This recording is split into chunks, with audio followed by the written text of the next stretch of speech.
Hello दोस्तों, तो स्वागत है आपका हमारे online study channel power study point पर। तो दोस्तों, हमने लैब असिस्टेंट में बायोलॉजी के अति महत्वपूर्ण प्रश्नों की सीरीज शुरू की थी, जिसके हमने पार्ट 3 पढ़ लिया था। आज हम पार्ट 4 पढ़ेंगे, तो वीडियो को आप ज़रा भी स्किप ना करिए क्योंकि वीडियो आपके लिए बहुत ही हेल्पफुल होने वाला है। तो चलो वीडियो को शुरू करते हैं। तो आपका पहला सवाल है कि तालाबों और कुओं में निम्नलिखित में से किस एक को छोड़ने से मच्छरों को नियंत्रित करने में मदद मिलती है। तो आपका उत्तर होगा गैम्बूसिया को। तो दोस्तों, आपको 25% दिए जाएंगे, जिसमें से आपने कितने परसेंट सही किए हैं वो हमें जल्दी कमेंट करके ज़रूर बताएं। इसलिए मैं परसेंट वीडियो से पहले आप उत्तर तैयार रखिए, जिससे कि आपकी प्रिपरेशन होती रहे। तो अगला प्रश्न देखते हैं। तो आपका अगला सवाल है कि निम्नलिखित में से कौन सा एक कपी नहीं है। तो आपका उत्तर होगा लंगूर।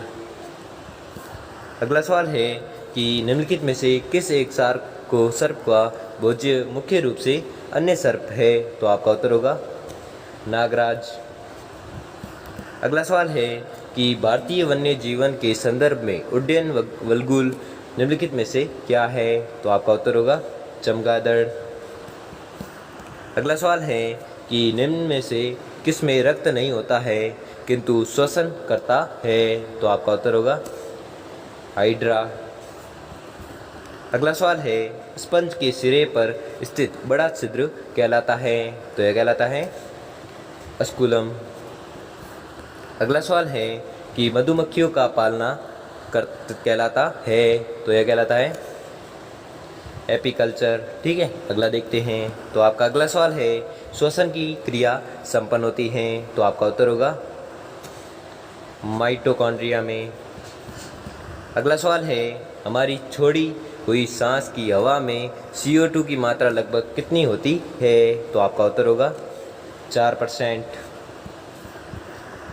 अगला सवाल है कि क्रेब्स चक्र में किसका संश्लेषण होता है। तो आपका उत्तर होगा पाइरुविक अम्ल का। अगला सवाल है अनाक्षी श्वसन का अंतिम उत्पादन होता है। तो आपका उत्तर होगा लैक्टिक अम्ल में। अगला सवाल है कि मनुष्य के शरीर में मुख्य नाइट्रोजनीय अपशिष्ट कौन सा होता है। तो आपका उत्तर होगा यूरिया। अगला सवाल है कि मानव शरीर में यूरिया का निर्माण होता है। तो आपका उत्तर होगा यकृत में। अगला सवाल है कि रक्त की अशुद्धियाँ किस अंग में जाकर छनती है। तो आपका उत्तर होगा वक्रों में। अगला सवाल है मानव मूत्र का पीला रंग किसके कारण होता है। तो आपका उत्तर होगा यूरोक्रोम के कारण। अगला सवाल है नेफ्रॉन किससे संबंधित है। तो आपका उत्तर होगा वृक्क से। अगला सवाल है कि कृत्रिम गुर्दा निम्नलिखित में से किस सिद्धांत पर कार्य करता है। तो आपका उत्तर होगा डायलिसिस पर।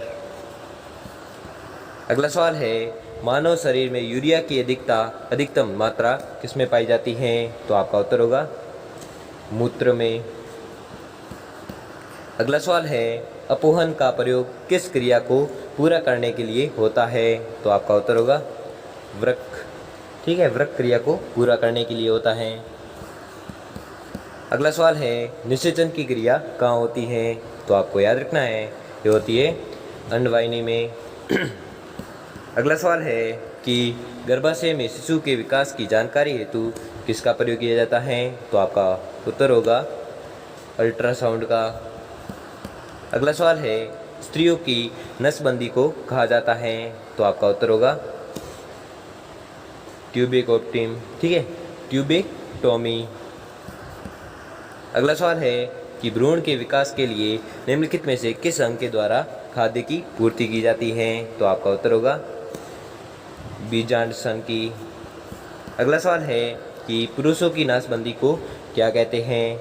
तो आपको याद रखना है यह कहते हैं वेसेक्टोमी। अगला सवाल है और यह अंतिम सवाल है कि निम्नलिखित में से कौन एक ग्रंथि नहीं है। तो आपको याद रखना है जठर। ठीक है, जठर है जो ग्रंथि नहीं है। थायराइड, अग्नाशय और यकृत ये तीनों ग्रंथियाँ, लेकिन जठर एक ग्रंथि नहीं है। तो दोस्तों, आपको 25% दिए थे, जिसमें से आपने कितने परसेंट सही किए हैं वो हमें जल्दी कमेंट करके ज़रूर बताएं। और अगर आपको वीडियो अच्छा लगा हो, आपके लिए थोड़ा सा भी हेल्पफुल साबित हुआ हो, तो वीडियो को लाइक और चैनल को सब्सक्राइब कर लीजिए। धन्यवाद।